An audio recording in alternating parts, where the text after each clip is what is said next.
ಶ್ರೀ ಹರಿವಾಯುಗುರುಭ್ಯೋ ನಮಃ. ಓಂ ವಂದೇ ವಿಷ್ಣುಂ ನಮಾಮಿ ಶ್ರಿಯಮಥ ಚ ಭುವಂ ಬ್ರಹ್ಮವಾಯೂ ಚ ವಂದೇ ಗಾಯತ್ರೀಂ ಭಾರತೀಂ ತಾಮಪಿ ಗರುಡಮನಂತಂ ಭಜೆ ರುದ್ರದೇವಂ ದೇವೀಂ ವಂದೇ ಸುಪರ್ಣೀಮಹಿಪತಿದಯಿತಾಂ ವಾರುಣೀಮಪ್ಯುಮಾಂ ತಾಂ ಇಂದ್ರಾದೀನ್ ಕಾಮಮುಖ್ಯಾನಪಿ ಸಕಲಸುರಾನ್ ತದ್ಗುರೂನ್ ಮದ್ಗುರೂಂಶ್ಚ ಅಭ್ರಮಂ ಭಂಗರಹಿತಂ ಅಜಡಂ ವಿಮಲಂ ಸದಾ ಆನಂದತೀರ್ಥಮತುಲಂ ಭಜೆ ತಾಪತ್ರಯಾಪಹಂ ಸಾಧಿತಾ ಕಿಲ ಸತ್ತತ್ವಂ ಬಾಧಿತಾ ಕಿಲ ದುರ್ಮತಂ ಬೋಧಿತಾ ಕಿಲ ಸನ್ಮಾರ್ಗಂ ಮಾಧವಾಖ್ಯಯತಿಂ ಭಜೆ ಸಂಸ್ಥಾನ ರಕ್ಷಣೆ ಶೂರಾನ್ ಪ್ರಸನ್ನಾನ್ ರಾಘವಾರ್ಚನೆ ಪ್ರಣಮಾಮಿ ಗುರೂನ್ ನಿತ್ಯಂ ಪ್ರಸನ್ನಶೂರಮಾಧವಾನ್ ಪ್ರಸನ್ನಶೂರಮಾಧವ ಕರಾಬ್ಜೋತ್ಥಾನ್ ಯತೀಶ್ವರಾನ್ ವೀರರಾಮರತಾನ್ ವಂದೇ ವಿದ್ಯಾಸಾಗರ ಮಾಧವಾನ್ ಪೃಥ್ವೀಮಂಡಲ ಮಧ್ಯಸ್ಥಾಃ ಪೂರ್ಣಬೋಧಮತಾನುಗಾಃ ವೈಷ್ಣವಾಃ ವಿಷ್ಣುಹೃದಯಾಃ ತಾನ್ ನಮಸ್ಯೆ ಗುರೂನ್ ಮಮ ಆಪಾದಮೌಳಿ ಪರ್ಯಂತಂ ಗುರುಣಾಮಾಕೃತಿಂ ಸ್ಮರೇತ್ ತೇನ ವಿಘ್ನಾಃ ಪ್ರಣಶ್ಯಂತಿ ಸಿದ್ಧ್ಯಂತಿ ಚ ಮನೋರಥಾಃ. ಶ್ರೀ ಗುರುಭ್ಯೋ ನಮಃ. ಹರಿ ಓಂ. ಓಂ ವಿಶ್ವಂ ವಿಷ್ಣುರ್ವಷಟ್ಕಾರೋ ಭೂತಭವ್ಯಭವತ್ಪ್ರಭುಃ ಭೂತಕೃದ್ಭೂತಭೃದ್ಭಾವೋ ಭೂತಾತ್ಮಾ ಭೂತಭಾವನಃ ಸುಪ್ರಸಾದಃ ಪ್ರಸನ್ನಾತ್ಮಾ ವಿಶ್ವದೃಕ್ ವಿಶ್ವಭುಕ್ ವಿಭುಃ ಸತ್ಕರ್ತಾ ಸತ್ಕೃತಃ ಸಾಧುರ್ಜನ್ಹುರ್ನಾರಾಯಣೋ ನರಃ. ನಮ್ಮ ವಿಷ್ಣು ಸಹಸ್ರನಾಮ ಪಾಠದಲ್ಲಿ ನಾವು ಹಿಂದಿನ ದಿನ ಪಾಠದಲ್ಲಿ ಸುಪ್ರಸಾದ ಎಂಬುವಂತಹ ಭಗವಂತನ ನಾಮವನ್ನು ಹೇಳಿಕೊಳ್ತಾ ಇದ್ದೇವೆ. ಸುಪ್ರಸಾದ ಅಂತ ಹೇಳಿದರೆ ಶೋಭನವಾದ ಅನುಗ್ರಹವುಳ್ಳವನು ಅಂತ ಹೇಳಿಕೊಂಡಿದ್ದೇವೆ. ಮತ್ತು ಅನೇಕ ಪ್ರಮಾಣಗಳ ಜೊತೆಗೆ ಸುಪ್ರಸಾದ ಎಂಬುವ ನಾಮ ಭಗವಂತನಿಗೆ ಹೇಗೆ ಬಂತು ಅದರ ಔಚಿತ್ಯ ಎಲ್ಲವನ್ನು ಹೇಳ್ಕೊತ ಬಂದಿದ್ದೇವೆ. ನಿನ್ನೆಯ ದಿನ ಮೋಕ್ಷವು ಪೂರ್ಣವಾಗಿ ಭಗವಂತನ ಅನುಗ್ರಹವಾಗಿದೆ.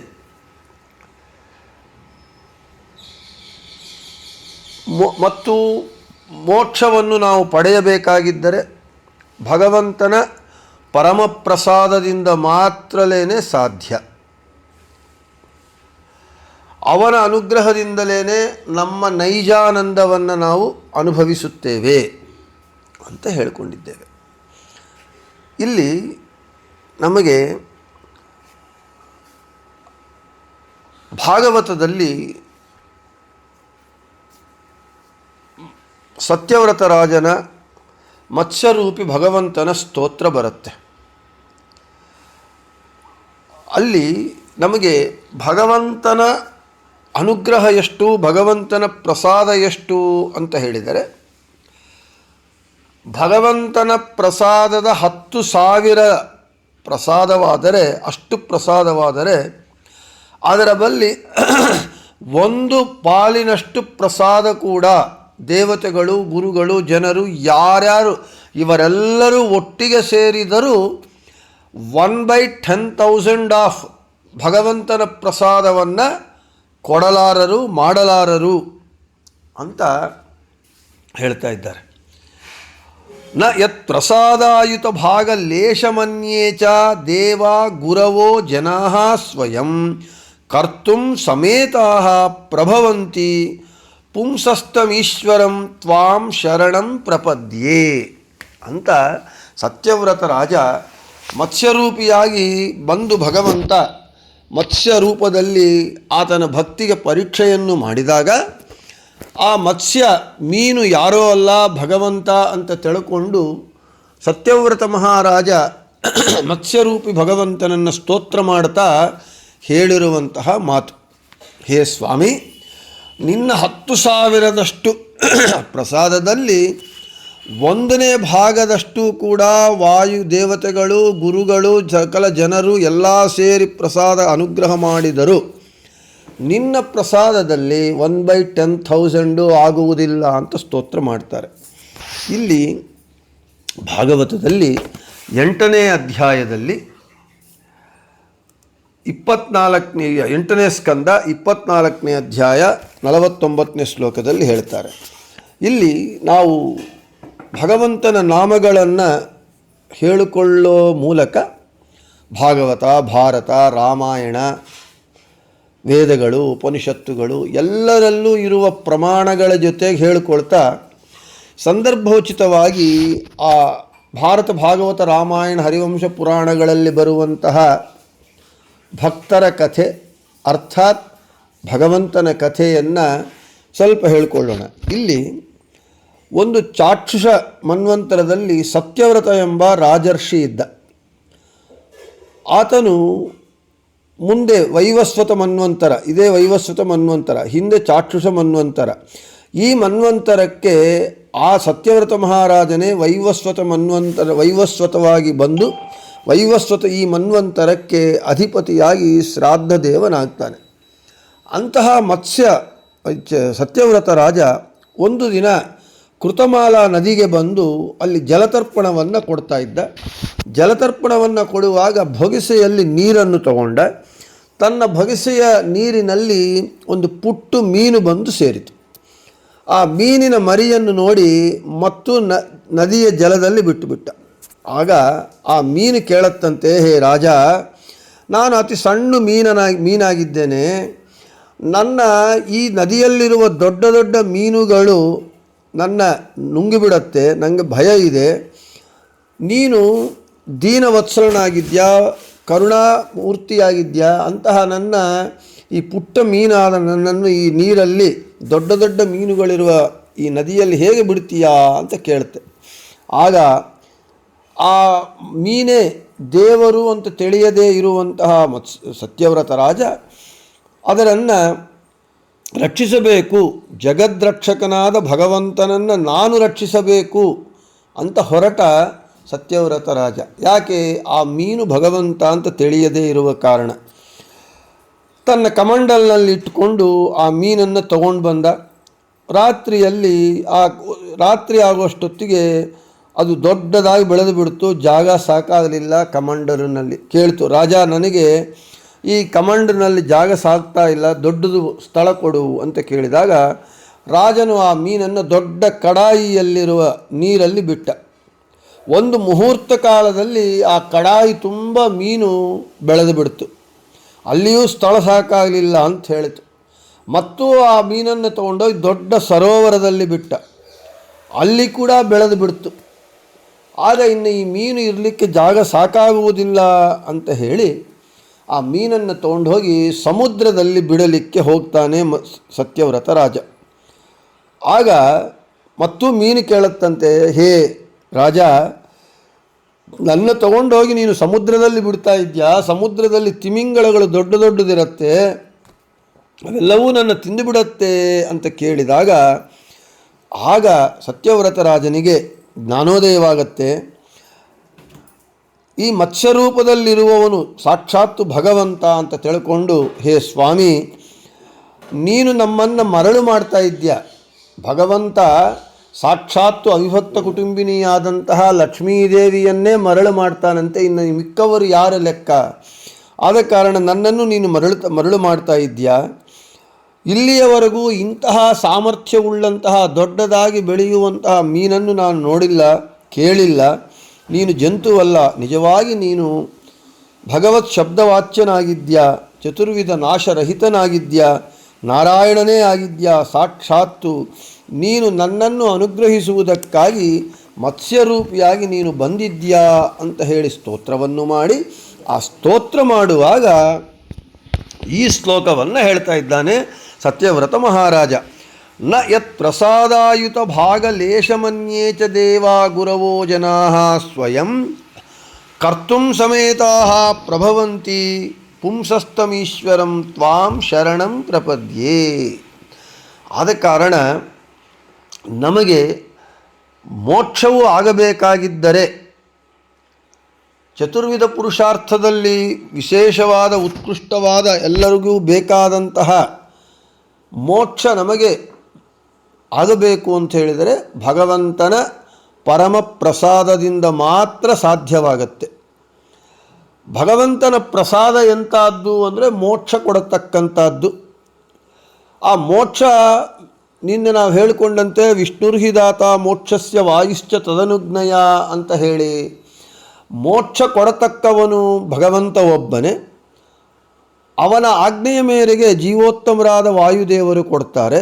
ಆದರೆ ದೇವತೆಗಳು, ಗುರುಗಳು, ಜನರು ಇವರೆಲ್ಲರೂ ಸೇರಿ ಅನುಗ್ರಹ ಮಾಡಿದರೂ ಕೂಡ ಅವರ ಅನುಗ್ರಹ ಭಗವಂತನ ಪ್ರಸಾದದಲ್ಲಿ 1/10,000 ಆಗುವುದಿಲ್ಲ ಅಂತ ಸ್ತೋತ್ರ ಮಾಡಿದ್ದಾರೆ. ಆದ ಕಾರಣ ಎಲ್ಲರಿಗೂ ಬೇಕಾದಂತಹ ಮುಖ್ಯವಾದ ಚತುರ್ವಿಧ ಪುರುಷಾರ್ಥಗಳಲ್ಲಿ ಶ್ರೇಷ್ಠವಾದಂತಹ ಮೋಕ್ಷವನ್ನು ಕೊಡತಕ್ಕಂತಹ ಸಾಮರ್ಥ್ಯ ಉಳ್ಳವನಾದ ಕಾರಣ ಭಗವಂತನಿಗೆ ಸುಪ್ರಸಾದ ಅಂತ ಹೆಸರು ಅಂತ ಹೇಳ್ತಾ ಇಲ್ಲಿ ನಮಗೆ ಮೋಕ್ಷ, ನೈಜಾನಂದ, ವ್ಯಾಸರಾಜರು ಶ್ರೀಮನ್ ಮಧ್ವಮತೆ ಹರಿಃಪರತರಹ ಅಂತ ಹೇಳ್ತಾ ನೈಜ ಸುಖಾನುಭೂತಿ, ಮುಕ್ತಿ ಅಂತ ಹೇಳಿದರೆ ನೈಜ ಸುಖಾನುಭೂತಿ ಅಂತ ಹೇಳ್ತಾ ಇದ್ದಾರೆ. ನಮ್ಮ ಸ್ವಾಮಿಗಳು ನೀವು ಸಾಕಷ್ಟು ಸಲ ಪಾಠದಲ್ಲಿ ಕೇಳಿರ್ತೀರ, ಮೋಕ್ಷ ಅಂದ್ರೇನು? ಶಾಶ್ವತವಾದ ಶುದ್ಧವಾದ ಸುಖ, ಅನ್ಅಡಲ್ಟರೇಟೆಡ್ ಆ್ಯಂಡ್ ಎಟರ್ನಲ್ ಬ್ಲಿಸ್ ಅಂತ ಹೇಳ್ತಾ ಇರ್ತಾರೆ. ಯಾವಾಗೂ ಹೇಳ್ತಾರೆ ಮೋಕ್ಷ ನಿನಗೆ ಆನಂದ ಎಷ್ಟು ಬೇಕು, ಇಷ್ಟು ಬೇಕಾ, ಅಷ್ಟು ಬೇಕಾ, ಪೂರ್ಣವಾಗಿ ಬೇಕು, ಅದರಲ್ಲಿ ಸ್ವಲ್ಪ ಏನಾದರೂ ಕಲ್ತಿ ಇರಬಹುದಾ? ನೋ, ಅನ್ಅಡಲ್ಟರೇಟೆಡ್ ಆಗಿರಬೇಕು. ಎಷ್ಟು ಕಾಲ ಇರಬೇಕು ಅಂದರೆ ಎಟರ್ನಲ್ ಆಗಿರಬೇಕು. ಅದು ಶಾಶ್ವತವಾದ ಶುದ್ಧವಾದಂತಹ ಸುಖ ಮೋಕ್ಷ ಅಂತ ನಮ್ಮ ಸ್ವಾಮಿಗಳು ಸಾಕಷ್ಟು ಸಲ ಪಾಠಗಳಲ್ಲಿ ಹೇಳಿದ್ದಾರೆ, ನೀವು ಕೇಳಿದ್ದೀರಿ. ಇಲ್ಲಿ ನೈಜ ಸುಖಾನುಭೂತಿ, ಸ್ವಸ್ವರೂಪಾನಂದಾನುಭವವೇ ಮೋಕ್ಷ ಅಂತ ಹೇಳ್ತಾರೆ. ನಮ್ಮ ಸ್ವರೂಪಾನಂದ, ಇವಾಗ ಎಲ್ಲರೂ ಕೂಡ ಆನಂದವನ್ನು ಅನುಭವಿಸುತ್ತಾ ಇದ್ದೇವೆ. ಆದರೆ ಇವು ಆನಂದವು ಅಲ್ಲ, ಆನಂದದ ಆಭಾಸಗಳು, ಆನಂದಾಭಾಸಗಳು. ಆನಂದವಂತೆ ಕಾಣುವಂತೆ ದುಃಖಕ್ಕೆ ಕಾರಣವಾಗುವ ಆನಂದಗಳು. ಆದ ಕಾರಣ ಇದು ಸುಖವಲ್ಲ, ಆನಂದವಲ್ಲ. ಉದಾಹರಣೆಗೆ ನಮಗೆ ಮೆಣಸಿನಕಾಯಿ ಬಜ್ಜಿ ಭಾಳ ಇಷ್ಟ. ನಾವೇನು ಮಾಡ್ತೇವೆ, ಮೆಣಸಿನಕಾಯಿ ಬಜ್ಜಿ ಇಷ್ಟ ಅಂತ ಹೇಳಿ ಇತಿ ಮಿತಿ ಇಲ್ಲದೆ ಒಂದು 15-20 ತಿಂದುಬಿಡ್ತೇವೆ. ತಿನ್ನುವಾಗ ಆನಂದವಾಗಿರುತ್ತೆ, ಬಹಳ ಮಜಾ ಕೊಡುತ್ತೆ. ಆದರೆ ಆ ಮೆಣಸಿನಕಾಯಿ ಬಜ್ಜಿ ತಿನ್ನುವಾಗ ಆಗುವ ಆನಂದ ಎಷ್ಟು ಕಾಲ? ಆ ಪದಾರ್ಥ ನಾಲಿಗೆಯ ಮೇಲೆ ಇರುವಷ್ಟು ಕಾಲ. ನಾಲಿಗೆಯ ಮೇಲೆ ಎಷ್ಟೊತ್ತಿರುತ್ತೆ? ಭಾಳ ಸ್ವಲ್ಪ, 1 ನಿಮಿಷ 2 ನಿಮಿಷ, ಅಷ್ಟಕ್ಕಿಂತ ನಾವು ಬಾಯಿಯಲ್ಲಿ ನಾಲಿಗೆಯ ಮೇಲೆ ಯಾವ ಪದಾರ್ಥವನ್ನು ಇಟ್ಟುಕೊಳ್ಳುವುದಕ್ಕಾಗುವುದಿಲ್ಲ. ನಾಲಿಗೆ ಆಗಿ ಗಂಟ್ಲೊಳಗೆ ಹೋಯಿತು ಅಂದರೆ ರುಚಿ ಗೊತ್ತಾಗಲ್ಲ. ಆ ನಾಲಿಗೆಯ ಮೇಲೆ ನಾವು ರುಚಿಯನ್ನು ಸವಿಯುವುದು ಕೆಲವು ನಿಮಿಷಗಳ ಕಾಲ. ಆಮೇಲೆ ಅದು ನಾವು ತಿಂದು ಬಿಡ್ತೇವೆ, ಆ ಆನಂದವನ್ನು ಅನುಭವಿಸ್ತೇವೆ. ಅದಾದ ನಂತರ ನಾಲಿಗೆಗೆ ರುಚಿಯಾಗಿದ್ದು ಹಿತವಾದದ್ದು ಹೊಟ್ಟೆಗೆ ರುಚಿಯಾಗುವುದಿಲ್ಲ, ಹಿತವಾಗುವುದಿಲ್ಲ. ಅದರಿಂದ ಏನಾಗುತ್ತೆ, ನಮಗೆ ಹೊಟ್ಟೆ ಉರಿ, ಗ್ಯಾಸ್ಟ್ರಿಕ್ ಟ್ರಬಲು, ಉತ್ತರಾಷಾಢ ಪೂರ್ವಾಷಾಢ ಶುರುವಾಗುತ್ತೆ. ಹೌದು, ಮೆಣಸಿನಕಾಯಿ ಬಜ್ಜಿಯ ರುಚಿ ಆನಂದವನ್ನು ಕೊಡ್ತಾ ಇದೆ. ಆದರೆ ಆ ಆನಂದ ಕ್ಷಣಿಕ ಕಾಲ. ಅದರಿಂದ ಆಗುವಂತಹ ದುಃಖ ಮಹಾದುಃಖ. ಆಮೇಲೆ ನಾವು ಲಂಕಣಂ ಪರಮೌಷಧಂ ಅಂಥೇಳಿ 1 ದಿನ 2 ದಿನ ಉಪವಾಸ ಇರಬೇಕಾ ಬರುತ್ತೆ. ಹಾಗೆ ಈ ಸಂಸಾರದಲ್ಲಿ ನಾವು ಕಾಣುವಂತಹ ಎಲ್ಲ ಸುಖಗಳು, ಆನಂದಗಳು ಎಲ್ಲವೂ ಕೂಡ ದುಃಖಕ್ಕೆ ಕಾರಣಭೂತವಾಗುವಂತಹ ಆನಂದದ ಆಭಾಸಗಳು. ಇಲ್ಲಿ ಮೋಕ್ಷ ಅಂತ ಹೇಳಿದರೆ ಶಾಶ್ವತವಾದ ಶುದ್ಧವಾದ ಸುಖ, ಸ್ವರೂಪಾನಂದ, ಸ್ವಸ್ವರೂಪಾನಂದಾನುಭವವೇ ಮೋಕ್ಷ ಅಂತ ಕರಿತಾ ಇದ್ದೇವೆ. ನಮ್ಮ ಸ್ವರೂಪ ಯಾವುದು ಅಂತ ನಮಗೆ ಗೊತ್ತಿಲ್ಲ. ನಮ್ಮ ಸ್ವರೂಪ ಯಾವುದು ಅಂತ ನಾವು ನೋಡಿದರೆ ಯಾರಿಗೂ ಯಾರ್ಯಾರ ಸ್ವರೂಪ ಅವರಿಗೆ ಗೊತ್ತಾದರೆ ಅವ್ರ ಸ್ವರೂಪ ಗೊತ್ತಾದ ಮೇಲೆ ಅವನು ಇರುವುದಿಲ್ಲ. ಇನ್ನೊಬ್ಬರ ನಮ್ಮ ಸ್ವರೂಪವೇ ನಮಗೆ ಗೊತ್ತಿಲ್ಲ, ಆದರೆ ನಾವು ಇನ್ನೊಬ್ಬರ ಸ್ವರೂಪಗಳ ಬಗ್ಗೆ ಇನ್ನೊಬ್ಬರ ಬಗ್ಗೆ ನಾವು ನಾಲಿಗೆ ಹರಿಬಿಟ್ಟು ಮಾತಾಡ್ತಾ ಇರ್ತೇವೆ. ಅದು ನಮ್ಮ ಮನುಷ್ಯರ ಒಂದು ವೀಕ್ನೆಸ್. ನಮ್ಮ ತಪ್ಪು ನಮಗೆ ಗೊತ್ತಾಗುವುದಿಲ್ಲ, ಬೇರೆಯವರಲ್ಲಿ ತಪ್ಪುಗಳು ಬೇಕಾದಷ್ಟು ಕಾಣ್ತಾ ಇರುತ್ತೆ ನಮಗೆ. ಅದಕ್ಕೆ ಹೇಳ್ತಾರೆ ತಪ್ಪುಲೆನ್ನುವಾರು ತಮ ತಪ್ಪುಲೆರುಗರು ಅಂತೇಳಿ. ಇನ್ನೊಬ್ಬರಲ್ಲಿ ತಪ್ಪುಗಳನ್ನು ಹುಡುಕುವವರಿಗೆ ತಮ್ಮಲ್ಲಿರುವ ತಪ್ಪುಗಳು ಕಾಣುವುದಿಲ್ಲ. ಹಾಗೆ ಇಲ್ಲಿ ನಮಗೆ ಈ ಇನ್ನೊಬ್ಬರ ಸ್ವರೂಪ, ನಮ್ಮ ಸ್ವರೂಪವೇ ನಮಗೆ ಗೊತ್ತಿಲ್ಲ, ಇನ್ನೊಬ್ಬರ ಸ್ವರೂಪ ನಮಗೆ ಗೊತ್ತಾಗತ್ತೆ. ಹೇಗೆ ಗೊತ್ತಾಗತ್ತೆ? ಆದರೆ ಮಹಾನುಭಾವರು, ವ್ಯಾಸರಾಜರು, ಆದಿರಾಜರು, ಈ ಅಪರೋಕ್ಷ ಜ್ಞಾನಿಗಳು, ದೇವತೆಗಳ ಅಂಶ ಯಾರಿದ್ದಾರೋ ಅವರಿಗೆ ಇನ್ನೊಬ್ಬರ ಸ್ವರೂಪವು ತಿಳ್ಕೊಳ್ಳುವಂತಹ ಒಂದು ಸಾಮರ್ಥ್ಯ ಇರುತ್ತೆ. ಇದಕ್ಕೆ ಒಂದು ಸಣ್ಣ ದೃಷ್ಟಾಂತವನ್ನು ಕೊಟ್ಟು ಆ ಸ್ವರೂಪಾನಂದ ಅಂದರೆ ಏನು ಎಂಬ ವಿಷಯವನ್ನು ನಿಮಗೆ ನಾನು ವಿವರಣೆ ಕೊಡ್ತೇನೆ. ನಿನ್ನೆ ಹೇಳಿದಂತೆ ಕೊಡ್ತೀನಿ ಅಂತ ಹೇಳಿದ್ದೆ. ವಿಜಯದಾಸರು ಭಜನೆ ಮಾಡಿಕೊಳ್ತಾ ಯಾಯವಾರವನ್ನು ಮಾಡ್ತಾ ಹೋಗ್ತಾ ಇದ್ರಂತೆ. ಒಬ್ಬ ಒಳ್ಳೆ ಸುಧಾ ಪಂಡಿತರೊಬ್ಬರು ಭಾಗವತವನ್ನು ಹೇಳ್ತಾ ಇದ್ರಂತೆ. ಆ ಭಾಗವತವನ್ನು ಕೇಳಿ ಇವರು ಹೋಗ್ತಾ ಹಾದಿಯಲ್ಲಿ ಕಾಗೆ ಉಪನ್ಯಾಸ ಕಾಗೆ ಭಾಗವತ ಹೇಳ್ತಾ ಇದೆ ಅಂತ ಅಂದುಬಿಟ್ಟು ಮುಂದಕ್ಕೆ ಹೊಟ್ಟೋದ್ರು. ಆ ವಿಜಯದಾಸರ ಮಾತು ಆ ಪಂಡಿತನಿಗೆ ಕೇಳಿಸ್ತು. ಆತನಿಗೆ ಬಹಳ ದುಃಖವಾಯಿತು. ನನ್ನ ಉಪನ್ಯಾಸ ಏನು ಅಷ್ಟು ಚೆನ್ನಾಗಿಲ್ವಾ? ನಾನು ಸುಮ್ಮನೆ ಕಾಗೆಯಂತೆ ಕವ ಕವ ಕೂಗ್ತಾ ಇದ್ದೇನೆ ಅಂತ ಅಷ್ಟು ಬೇಜಾರಾಗಿ ವಿಜಯದಾಸರು ಮಹಾನುಭಾವರು ಸುಮ್ಮನೆ ಅವ್ರ ಮಾತು ಹೇಳುವುದಿಲ್ಲ ಅಂತ ಹೇಳಿ ಅವರಲ್ಲಿ ಕೇಳ್ಕೊಂಡ್ರಂತೆ, ಏನು ದಾಸರೇ ನನ್ನ ಪ್ರವಚನ ಅಷ್ಟು ಚೆನ್ನಾಗಿಲ್ವಾ ಅಂದರೆ, ಇಲ್ಲಪ್ಪ, ನೀನು ಇವಾಗ ಮನುಷ್ಯ ಏಸು ಜನ್ಮದ ಸುಕೃತದ ಫಲವೋ ಭೂಸುರ ದೇಹವು ಬಂದಿತು ಎನಗಾಗಿ.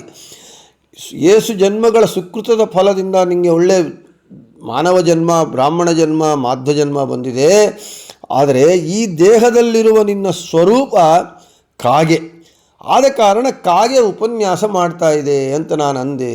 ಅಂದರೆ ಇನ್ನೊಬ್ಬರ ಸ್ವರೂಪವನ್ನು ತಿಳಿದುಕೊಳ್ಳುವ ಸಾಮರ್ಥ್ಯ ಮಹಾನುಭಾವರಿಗುಂಟು, ನಮಗೆ ಇಲ್ಲ. ಹಾಗೆ ನಮಗೆ ಏಸು ಜನ್ಮದ ಸುಕೃತದ ಫಲವೋ ಅಂತ ಹೇಳಿ ದುರ್ಲಭವಾದ ಮನುಷ್ಯ ಜನ್ಮ, ಅದರೊಳಗೂ ಬ್ರಾಹ್ಮಣ ಜನ್ಮ, ಅದರೊಳಗೂ ಹರಿಸರ್ವೋತ್ತಮತ್ವ ಜ್ಞಾನ ಇರುವಂತಹ ಉತ್ತಮವಾದಂತಹ ಮಧ್ವ ಮತಾನುಯಾಯಿಗಳಾಗಿ ಇರುವ ಜನ್ಮವಾಗಿದೆ.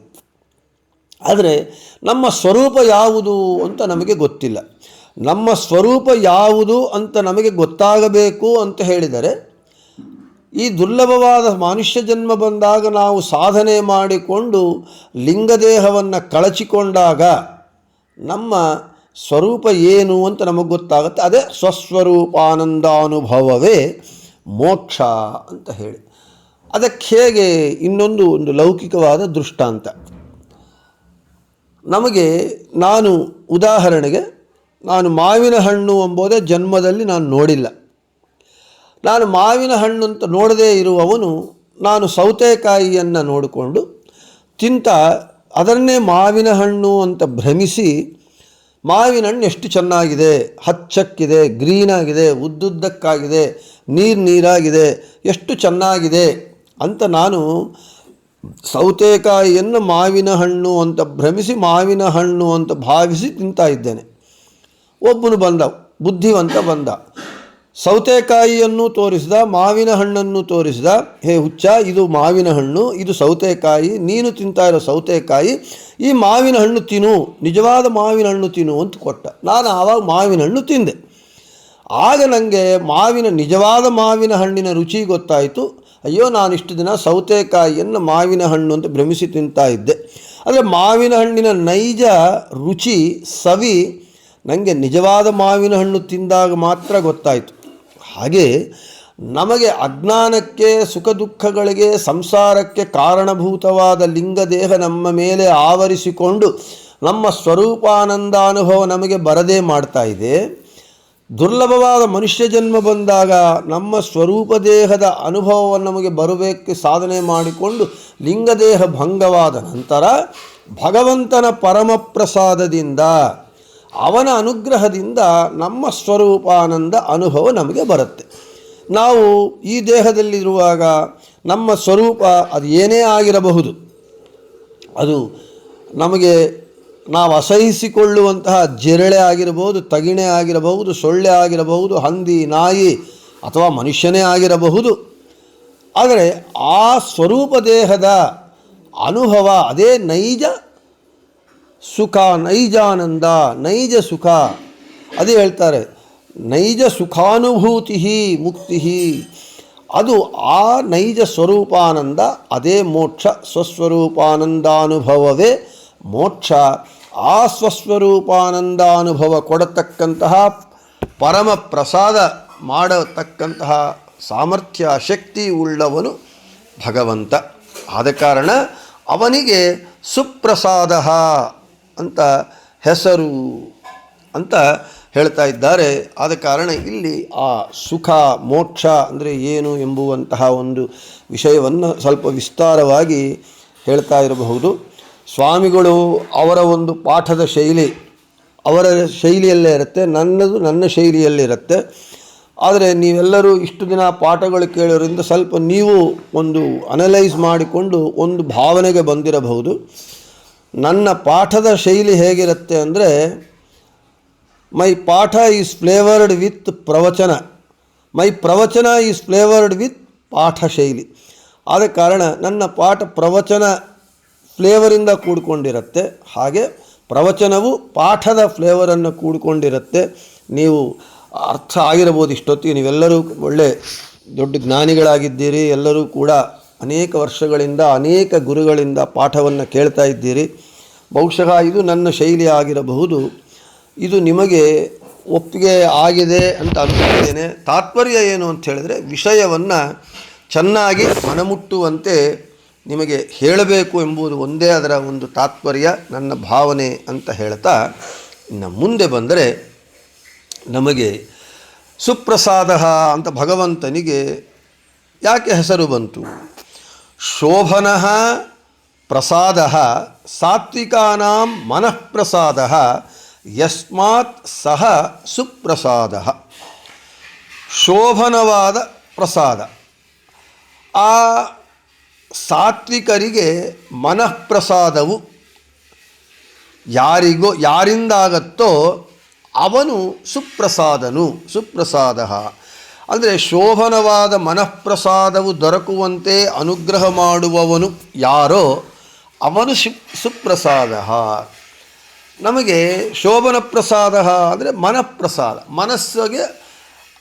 ಮನಸ್ಸಿಗೆ ನಮಗೆ ಸಾತ್ವಿಕವಾಗಿರಬೇಕು. ಇನ್ನು ಮುಂದೆ ಅದೇ ಹೇಳ್ತಾರೆ,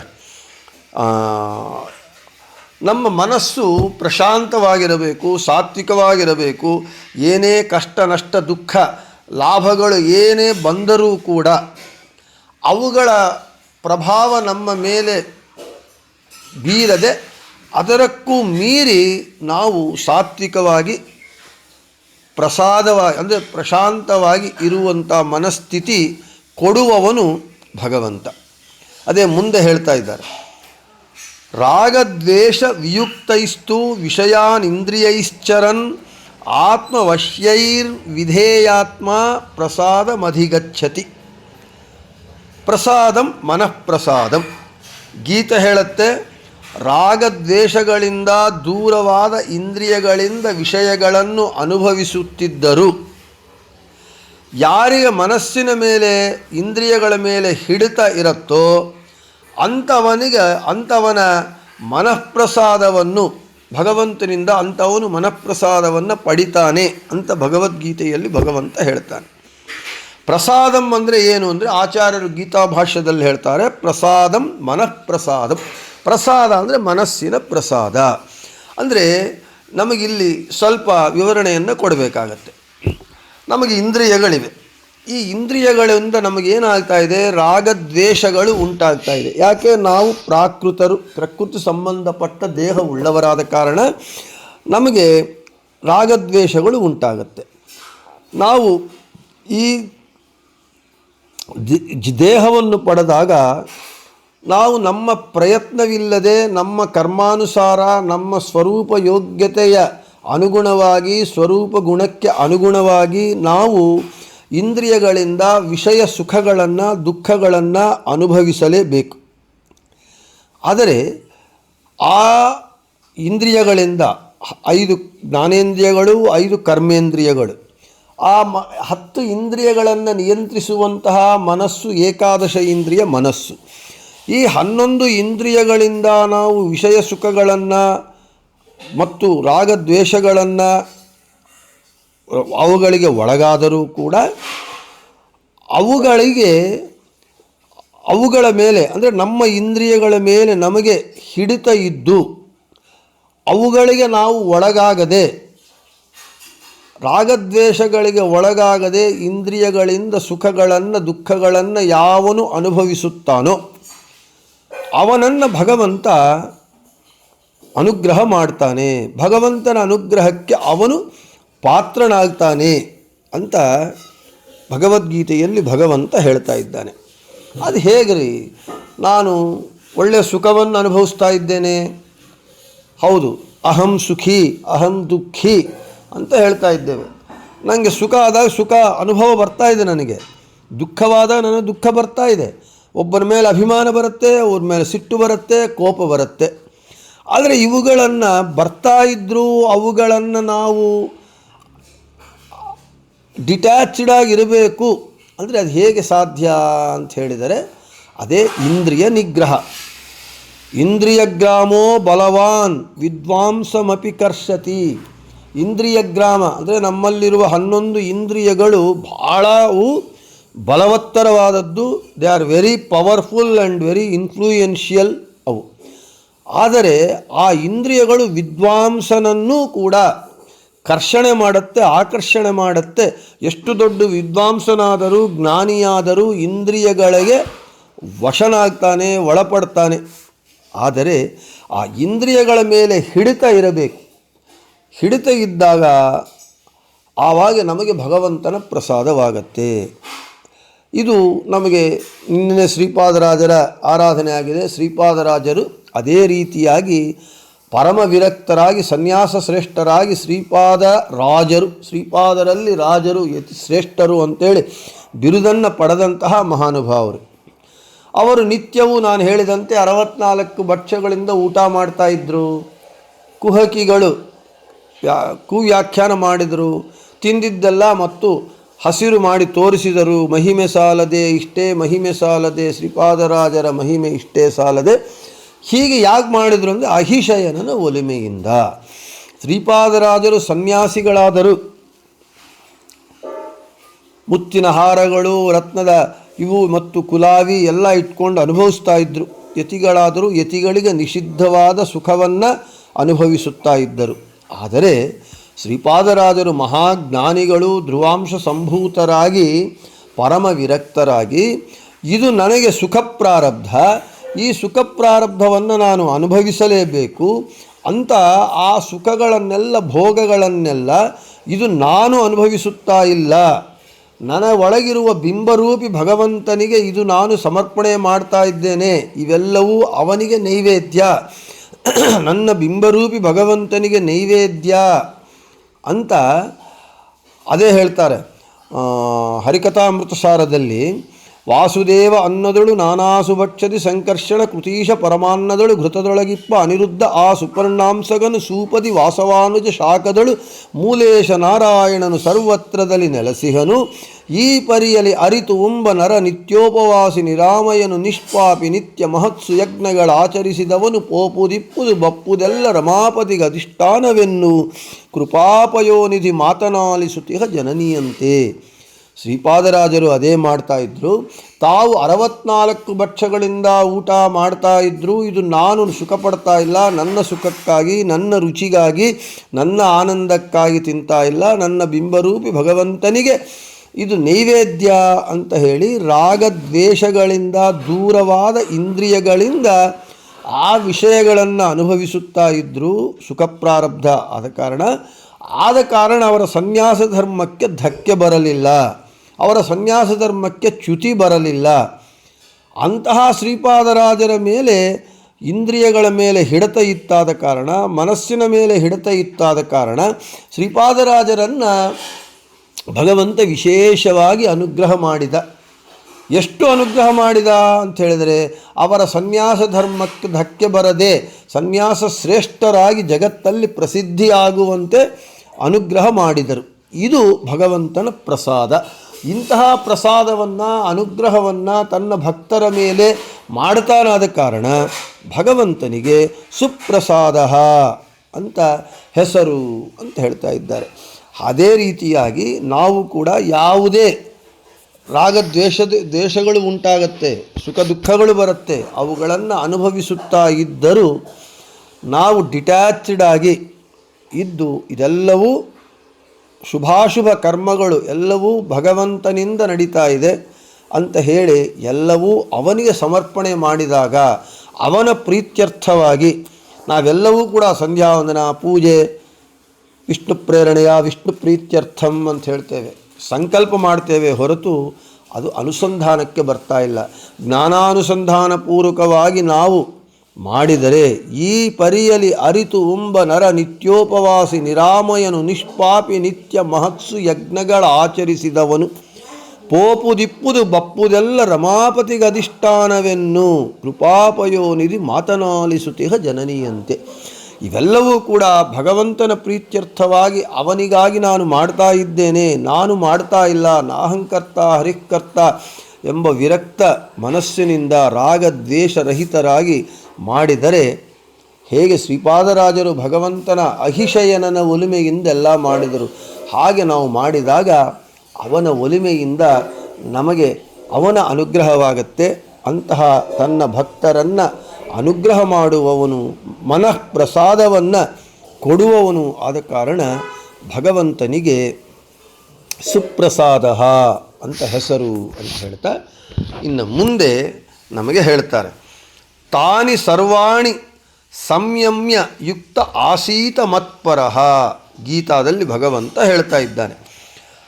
ಗೀತಾಭಾಷ್ಯದಲ್ಲಿ ಆಚಾರ್ಯರು ಹೇಳ್ತಾರೆ, ಬಹು ಯತ್ನವತಃ ಶಕ್ಯಾನಿ ಅಥೋ ಯತ್ನಂ ಕುರ್ಯಾದಿತ್ಯಾಶಯ ಯುಕ್ತಃ ಮಯಿ ಮನೋಯುಕ್ತಃ ಅಹಮೇವ ಪರಃ ಸರ್ವಸ್ಮಾದುತ್ಕೃಷ್ಟೋ ಯಸ್ಯ ಸಹ ಮತ್ಪರಃ ಅಂತ ಹೇಳ್ತಾ ಇದ್ದಾರೆ.